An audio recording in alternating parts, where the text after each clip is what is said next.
Sejam todos e todas muito bem-vindos e muito bem-vindas. Eu estou na agradável companhia da doutora Larissa Teixeira Quattrini, da doutora Andréia Costa Vieira e da doutora Lourdes Machado, que é professora e especialista em Direito do Meio Ambiente. Nós vamos discutir hoje, dentro da série já inaugurada sobre ESG, e já discutimos também mudanças climáticas dentro dessa perspectiva e as transformações provocadas pela mudança climática no mundo atual. E vamos discutir hoje um tema central para o mundo e para o nosso país, que será a realização no coração da Amazônia, em Belém do Pará, da COP25. E vale esclarecer inicialmente que a COP é o órgão mais importante criado pela Convenção Quadro das Nações Unidas sobre Mudança Climática. A COP reúne-se anualmente, ela atualiza o conhecimento sobre os temas referentes à mudança climática, discute os compromissos dos países em relação às emissões de gases de efeito estufa na atmosfera e toma decisões importantes a respeito tanto da mitigação quanto da adaptação em relação à mudança climática, além, evidentemente, das medidas sobre transferência de tecnologia e de compromissos financeiros assumidos pelas nações desenvolvidas em relação às nações em desenvolvimento. E nós temos, como eu afirmei inicialmente, a presença da professora Lourdes Machado, e a doutora Larissa terá a oportunidade de fazer uma apresentação mais específica do seu extenso e brilhante currículo. Então, inicialmente eu gostaria, é uma honra para nós termos a participação da doutora Lourdes Machado, e eu queria agora passar um resumo, porque o currículo dela é muito extenso e é uma experiência muito grande, além do fato que eu posso atestar pela simpatia e pelo caráter e a alma dela, que também são excepcionais. Mas a doutora Lourdes, ela é formada em Direito pela PUC de São Paulo, possui especialização em gestão ambiental pela USP, ela possui LLM em Direito Ambiental pela Universidade da Califórnia, Berkeley, e doutora pela mesma Universidade da Califórnia, Berkeley. Ela tem uma vasta experiência como advogada nos mais renomados escritórios do Brasil e atualmente ela atua como pesquisadora da área de direito ambiental e ela vem se dedicando a projetos envolvendo a implementação de políticas públicas, ou seja, a especialidade dela está exatamente no coração do nosso tema de hoje. A doutora Lourdes já participou de várias COPs, então, Lourdes, eu gostaria que você nos passasse um pouquinho qual foi a sua experiência nas COPs que você participou e quais foram os principais temas debatidos nessas COPs, quais são os pontos que você gostaria de destacar em relação à sua experiência nessas COPs? Bom, obrigada, Larissa, obrigada, professor Alberto, pelas palavras iniciais aí ao meu respeito. Agradeço desde já a oportunidade, né, de falar sobre esse tema, sobre as conferências das partes, da Convenção Quadro de Mudanças Climáticas. É um tema verdadeiramente apaixonante para mim, eu me apaixonei por esse tema antes mesmo de entrar na faculdade, né? E eu acho que grande parte da minha paixão pelo tema vem justamente do tamanho do desafio que a gente tem como humanidade, né? De enfrentar essa questão das mudanças climáticas e as diferentes abordagens das políticas públicas e do direito internacional para esse tema tão complexo, né? Bom, desde que eu me formei já faz bastante tempo, em 1998. Foi um pouco depois da celebração do Protocolo de Quioto, né, que é de 1997. E naquela época existia assim um entusiasmo generalizado sobre esse tema, né? com uma expectativa muito grande aqui no Brasil com a adoção dos mecanismos de desenvolvimento limpo, né, que foram, inclusive, oriundos de uma proposta do Brasil, né, que foram incluídos no protocolo de Kyoto. E aí a minha primeira COP foi nos idos de 2004. Foi a COP que foi realizada em Buenos Aires. Era a COP 10, né? Nós estamos no ano da COP 28. Então, 18 anos atrás. Naquela oportunidade, 2004, 7 anos após a celebração do protocolo de Kyoto, né? Naquela oportunidade existia ainda uma expectativa acerca da entrada em vigor do protocolo de Kyoto, né? Que ele foi assinado em 2004, mas ele só entrou em vigor em 2005. Então foram 8 anos aí até a entrada em vigor do protocolo de Kyoto, né?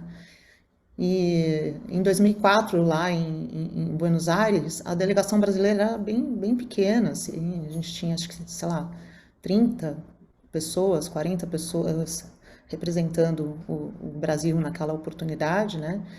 E existia ali, enfim, uma discussão acerca da implementação do protocolo de Kyoto, da contabilização dessas medidas, né, uma preocupação muito grande em assegurar que aqueles objetivos gerais, né, aquelas metas obrigatórias que constavam do protocolo de Kyoto fossem de fato adotadas e cumpridas principalmente pelos países desenvolvidos, né, que tinham essas responsabilidades no protocolo de Kyoto.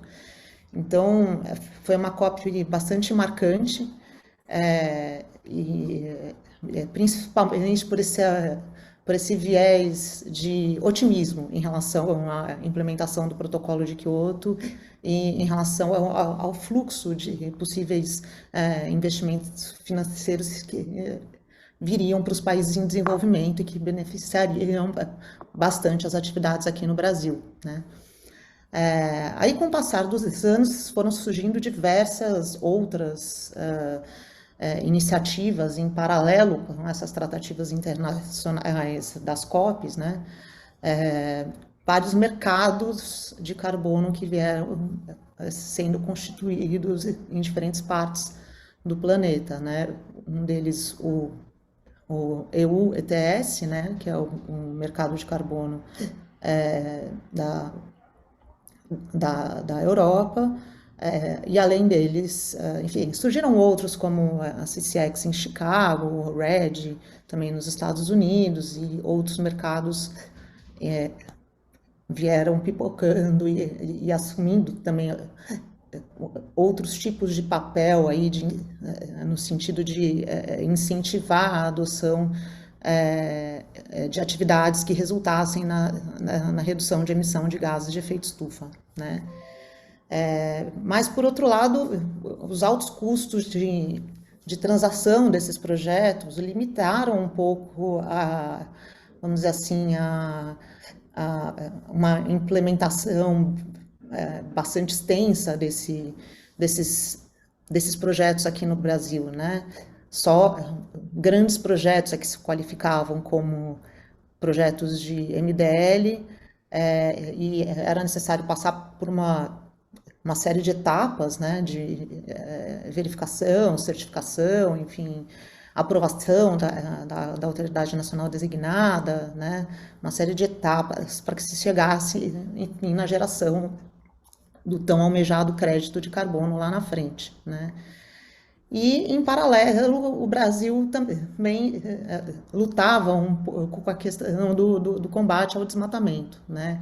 Que era um ponto de bastante preocupação na época aqui, que ganhou bastante destaque, né, internacional na época, com o crescente aumento das taxas de desmatamento aqui no Brasil, né? A segunda COP que eu participei já foi bastante tempo depois, no ano de 2009, foi a COP de Copenhague, né? E lá o cenário político já era totalmente diferente da COP de Buenos Aires. Primeiro porque a gente já estava no final dos períodos de comprometimento de Kyoto, né? Então a discussão já era acerca de qual seria o regime que iria substituir o regime de Kyoto, né? Se esse regime seria um regime igualmente mandatório ou não, né? Mas eu diria que além disso houve um crescimento assim assustador até assim do ponto de vista positivo, eu diria, né, em relação à participação da sociedade civil, né? Em 2009 a COP de Copenhagen ela foi transmitida quase que online para o planeta inteiro.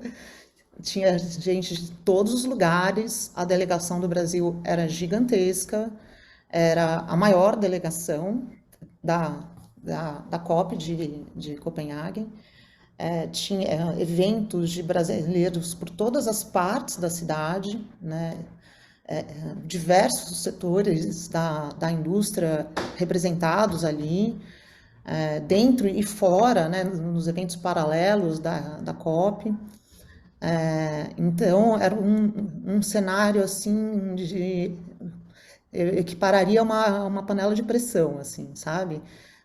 A polícia expulsou as ONGs do evento, vetou a entrada das ONGs dentro do galpão onde ocorriam os debates, né, acerca dos textos que estavam sendo negociados ali. Houve embates, inclusive, fora, né? A polícia chegou até a invadir um bairro de Copenhague chamado Christiania, que é um bairro que até então nunca tinha registrado a entrada do governo lá dentro, da polícia lá dentro, né?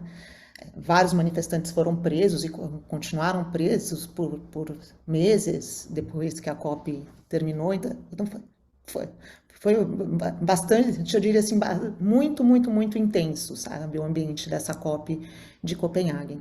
E terminou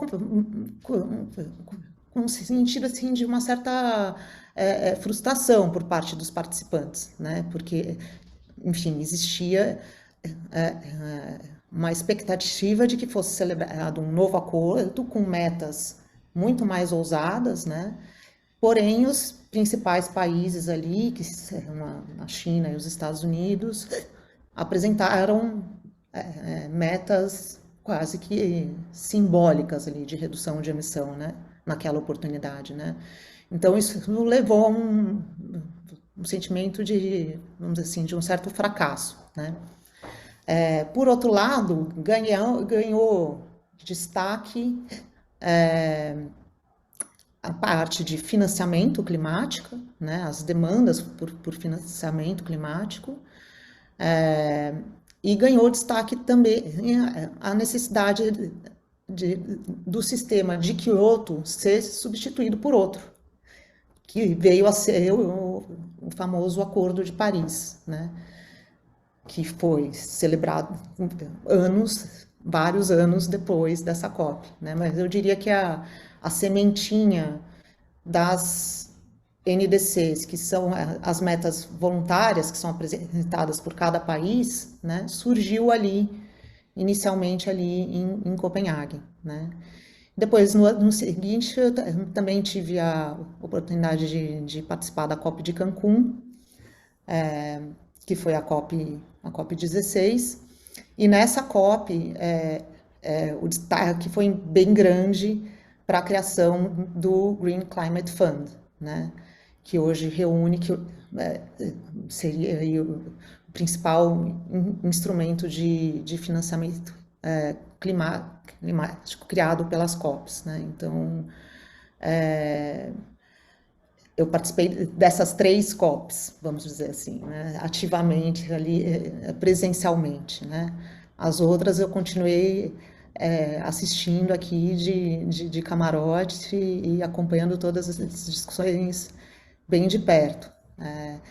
E aí eu gostaria de celebrar, enfim, de enfatizar, né, e de comemorar com vocês a celebração do Acordo de Paris, que hoje é a grande esperança que a gente tem de um novo regime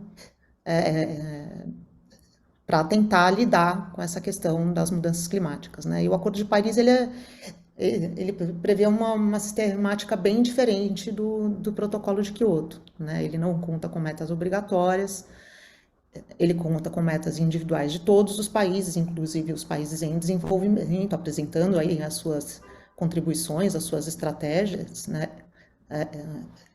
Almejando chegar lá na frente num ambiente de neutralidade climática.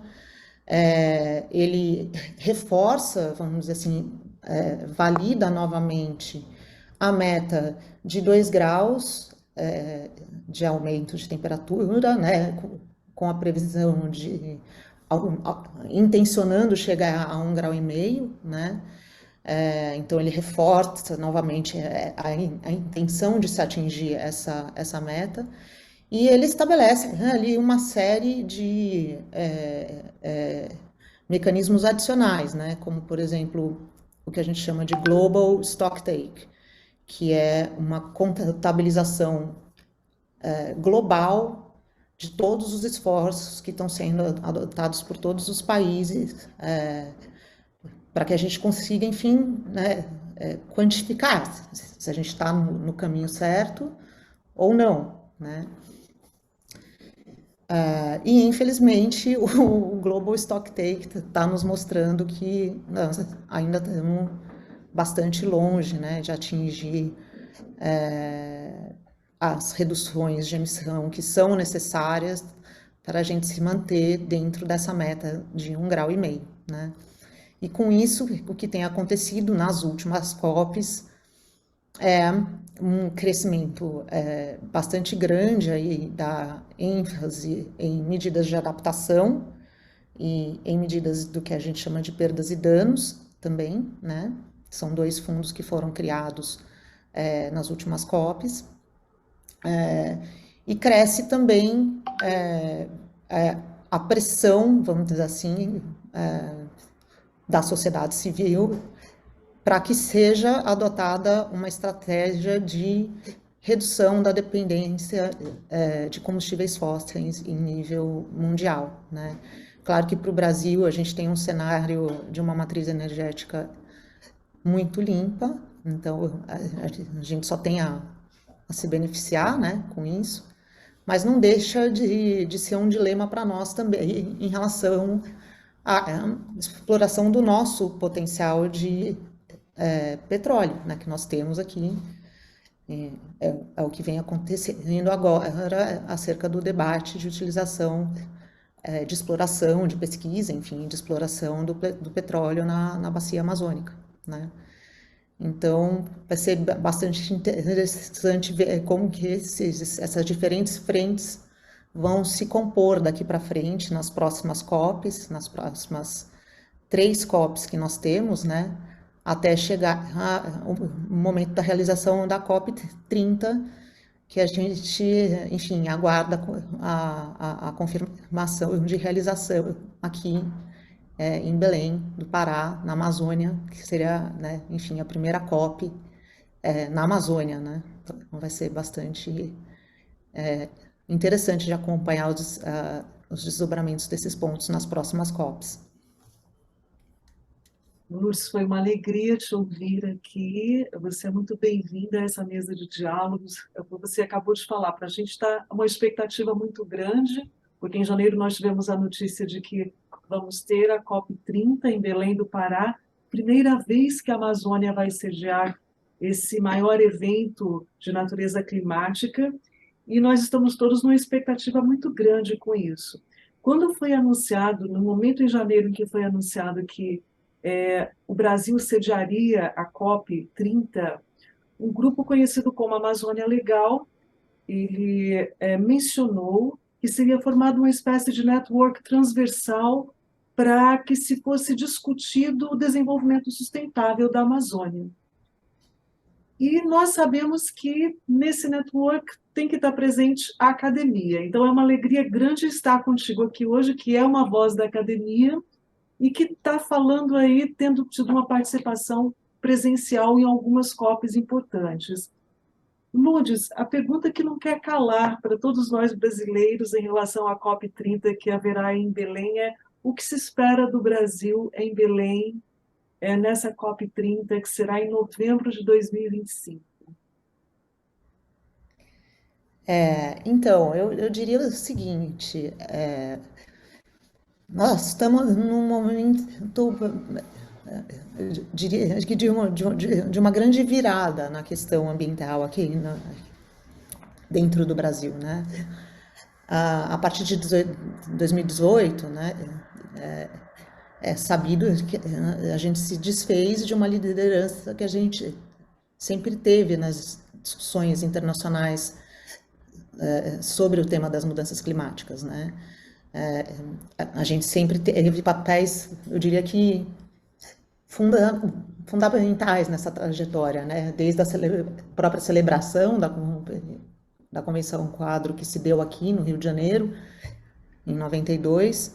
Depois disso, a gente também teve um papel fundamental no Protocolo de Quioto, tivemos um papel fundamental no Acordo de Paris, e esse papel foi perdido, vamos dizer assim, nos últimos 4 anos, né? Então, agora, com esse anúncio, eu acho que só o anúncio da candidatura do Brasil de receber uma COP já praticamente recoloca a gente no centro dos olhares mundiais sobre esse tema, né?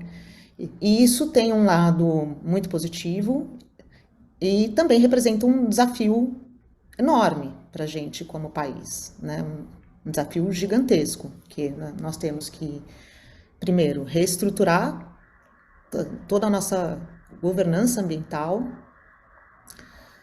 Depois, nós temos que reelaborar e redigir novos planos de combate ao desmatamento.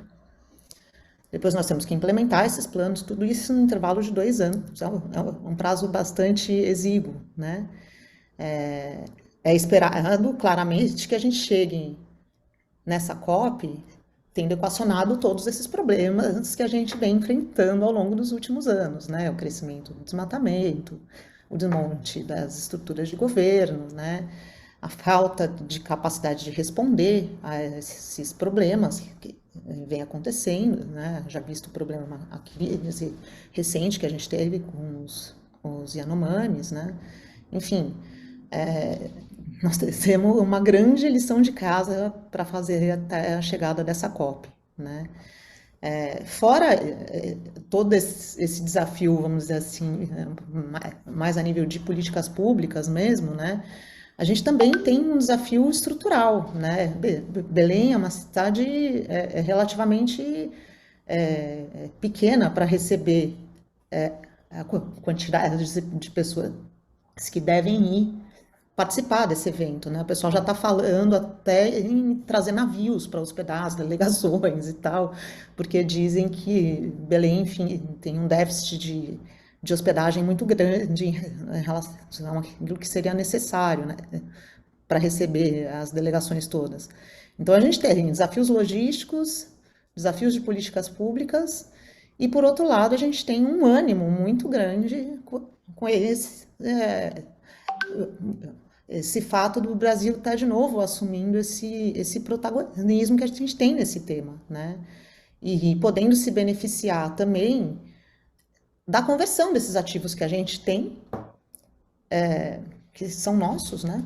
Enfim, toda essa exuberância que a gente tem, todos os recursos naturais que a gente tem, me parece tão quase que intuitivo, assim, perceber a enorme riqueza que a gente tem. E a gente precisa lograr êxito em transferir essa riqueza em transição justa, incorporando os indígenas, os povos tradicionais, quilombolas, né?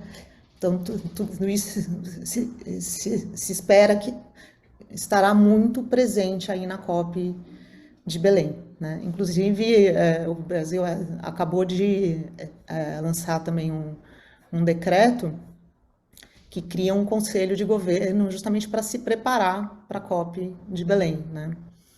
Adotar, mapear todas essas medidas e implementar elas com êxito até lá.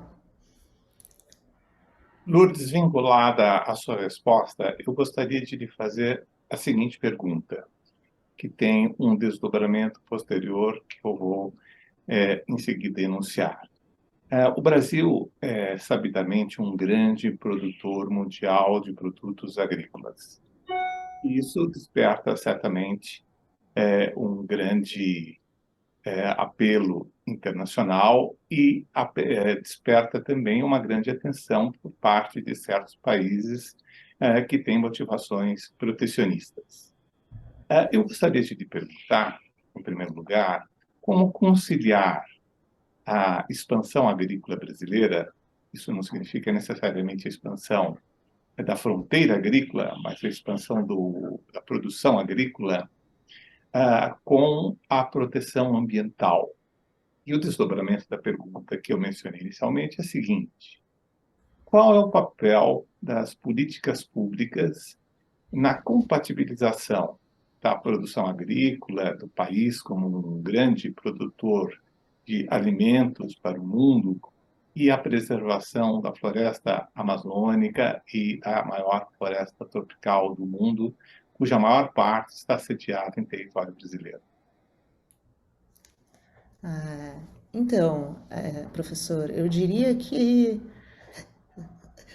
como você bem expôs, né, já está comprovado que é possível que a gente, inclusive, dobre a nossa produção agrícola sem a necessidade de abertura de novas áreas, né, ou novas fronteiras agrícolas em áreas florestadas. Isso já está comprovado cientificamente, né? O segredo passa a ser desenvolver e implementar políticas públicas que direcionem esse crescimento para onde e para as formas em que ele de fato precise acontecer, né? Com a inovação tecnológica que é necessária e com foco no incremento de produtividade dessas áreas, né? Então, mas eu diria que, assim, em linhas gerais, isso passa fundamentalmente pela implementação do Código Florestal aqui no Brasil, né? Nós temos uma política pública bastante abrangente, bastante completa. É uma política pública de conservação da vegetação nativa em áreas de propriedade privada que é exemplar, é única no planeta, né? E ela conta com todos os instrumentos para que esse êxito seja logrado, né? Além dos mecanismos principais que estão previstos ali no Código, como as áreas de preservação permanente, né, e as áreas de reserva legal, o Código também tem uma série de outras regras e instrumentos que tratam tanto de conservação, né, como de controle do desmatamento, de queimadas. Ele prevê a restauração, compensação de áreas desmatadas, prevê incentivos e instrumentos econômicos. Ele regula a exploração florestal, promove sistemas agroflorestais, estabelece mecanismos de monitoramento, enfim, é uma política bastante extensa e bastante sofisticada, vamos dizer assim, né? Esse ano eu tive a oportunidade de participar da elaboração de um estudo que é publicado anualmente pelo Climate Policy Initiative. É um estudo que faz uma radiografia da implementação do Código Florestal em todos os estados do Brasil. Eles fazem toda uma análise dos dados que são obtidos diretamente com os estados, né? E publicam esse estudo consolidando todas essas informações. E é impressionante a gente ver que, enfim, o código ele foi promulgado em 2012, né? Portanto, ele está comemorando 11 anos aí de vida. Nós tivemos um pequeno problema técnico. Em razão disso, a professora Lourdes dará continuidade à explicação e resposta à pergunta que eu formulei sobre o Brasil como potência agrícola e a necessidade de aumento da produção agrícola sem necessidade de aumento da fronteira agrícola e as políticas públicas, sobretudo aquelas manifestadas no Código Florestal, sofisticadas, diga-se de passagem, estas políticas, e que são importantes para a preservação da floresta amazônica. Exato, então, como eu estava dizendo, né, tive a oportunidade de participar da elaboração desse estudo que foi formulado pelo Climate Policy Initiative acerca da implementação do Código Florestal aqui no Brasil, né? E é impressionante a gente ver que, enfim, 11 anos aí após a edição do Código, a gente ainda está meio que engatinhando na implementação desses instrumentos que foram previstos pelo Código, né? Então, nós temos ali o Cadastro Ambiental Rural, que já foi implementado no Brasil inteiro, né? Mas é necessário que esse CAR seja analisado e aprovado pelos órgãos ambientais e que as propriedades que possuam algum tipo de passivo ambiental sigam para as próximas etapas de regularização que são previstas no Código, né, com a adoção do que a gente chama de Programa de Regularização Ambiental e com a celebração dos termos de compromisso que vão, enfim, assegurar que essas áreas que foram desmatadas irregularmente sejam efetivamente recuperadas, né. No entanto, só 12% dos cadastros ambientais rurais do país inteiro passaram por algum tipo de análise ou de validação pelos órgãos ambientais estaduais. E esse número, ele varia drasticamente entre os estados, né? Nós temos alguns estados liderando essa análise dos cadastros ambientais rurais, como é o caso do estado de São Paulo, o caso do estado do Pará, o estado do Mato Grosso, né? Mas outros estados sequer iniciaram essa etapa de análise, muitos estados, né, não iniciaram. Mais de 15 estados ainda não possuem os seus programas de regularização ambiental implementados.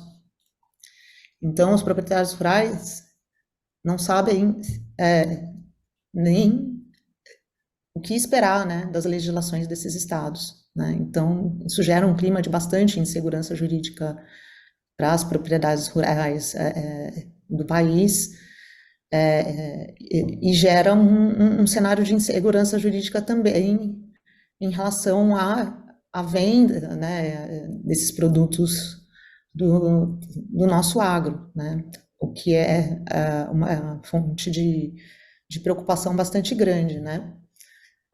Eu lembro também que a gente tem tido aí algumas iniciativas bastante interessantes que estão sendo adotadas por diversas instituições financeiras na tentativa de impedir o financiamento direto ou indireto de áreas desmatadas ilegalmente, né? Então, a gente viu recentemente a integração dos dados dos financiamentos do BNDES com os dados do MAP Biomas, né? A gente tem visto também várias empresas implementando sistemas de rastreabilidade bastante ousados, né?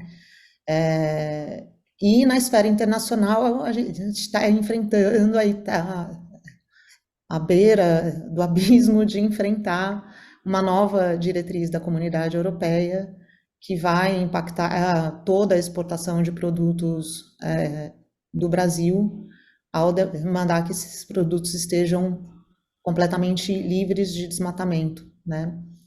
E impor a necessidade de realização de due diligences pelas empresas exportadoras, né? Isso vai afetar diretamente todo o sistema produtivo do nosso agro e tende a impactar de forma maior os pequenos produtores que, enfim, têm menos recursos, né, e mesmo menos formas de de comprovar a sua regularidade ambiental perante terceiros, né?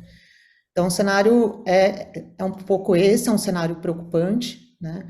Mas eu diria que se a gente não implementar o Código Florestal, a gente não vai conseguir cumprir a nossa NDC. Ela é fortemente pautada, né, na implementação do código, né, a NDC brasileira. Então, onde a gente deveria estar focando todos os nossos esforços aí do governo, do nosso novo governo agora, que está iniciando esse ano. Maravilha. Bom, já que nós estamos tocando em temas tão relevantes, eu vou ter que fazer mais uma provocação aqui, trazer mais um tema difícil, um pouquinho para o nosso diálogo, para o nosso debate, de como conciliar as responsabilidades corporativas da indústria, de uma forma geral, com uma proposta de resiliência climática. Então, Larissa, esse é um tema bastante difícil, né? Porque quando a gente fala em responsabilidade corporativa da indústria, de forma geral, é importante que a indústria esteja atenta, né? E adote todas as medidas necessárias para identificar, mensurar, quantificar suas emissões diretas, suas emissões indiretas, conhecer a fundo, né? Não só o seu processo produtivo interno de cada indústria, mas também como seus funcionários estão se deslocando para o trabalho, como seus terceiros estão lidando com essas questões também, né, climáticas. Então, isso implica na necessidade de que a gente chama de mapeamento de diversos escopos, né? O escopo 1, o escopo 2 e o escopo 3, que atinge aí todos os terceiros e consumidores dos produtos dessas indústrias, né? Então, um processo bastante complexo, mas que demanda uma atenção especial das indústrias, né? E essa atenção, obviamente, ela já tem que incorporar as mudanças climáticas de forma central, para identificar se a sua atividade vai ser impactada ou não, né? Em alguns casos é necessário que a indústria substitua uma fonte de fornecimento de energia, por exemplo, que vai ficar mais cara nos próximos anos. Ou, em outros casos, é necessário que ela substitua um determinado insumo que ela utiliza no seu processo produtivo, né? Em casos mais graves, é necessário que a indústria se reloque, mude de local, um local que vai sofrer uma consequência de alagamento ou de aumento do nível do mar, né? A indústria vai precisar, enfim, mudar de sede, né? Então, ela precisa estar atenta a isso, mensurar, quantificar e se preparar para que ela seja resiliente do ponto de vista climático lá na frente, né? Lourdes, nós queremos lhe agradecer mais uma vez pela sua disponibilidade, foi um aprendizado muito grande te ouvir, e eu tenho certeza que nós teremos outras oportunidades de ter um diálogo ainda mais extenso sobre essa temática, porque nós vemos que você também se empolga, assim como nós, em falar sobre isso, e fica já o convite prévio para futuros diálogos sobre esse tema também. Convidamos você a participar, a acompanhar os nossos próximos diálogos. Nós estamos disponibilizando esses diálogos na página do escritório, então acompanhe os nossos diálogos, perguntas serão bem-vindas, observações serão bem-vindas sobre os próximos que nós pretendemos aí falar, e já para fazer uma antecipação, cenas dos próximos capítulos aí, o próximo diálogo, nós estaremos falando sobre consumo sustentável e teremos a presença de um grande especialista do Brasil na área de direito do consumidor para isso. Muito obrigada mais uma vez, Lourdes, e muito obrigada pela atenção de todos. Eu que agradeço, pessoal. Muito obrigada pela oportunidade de estar aqui trocando essas ideias com vocês.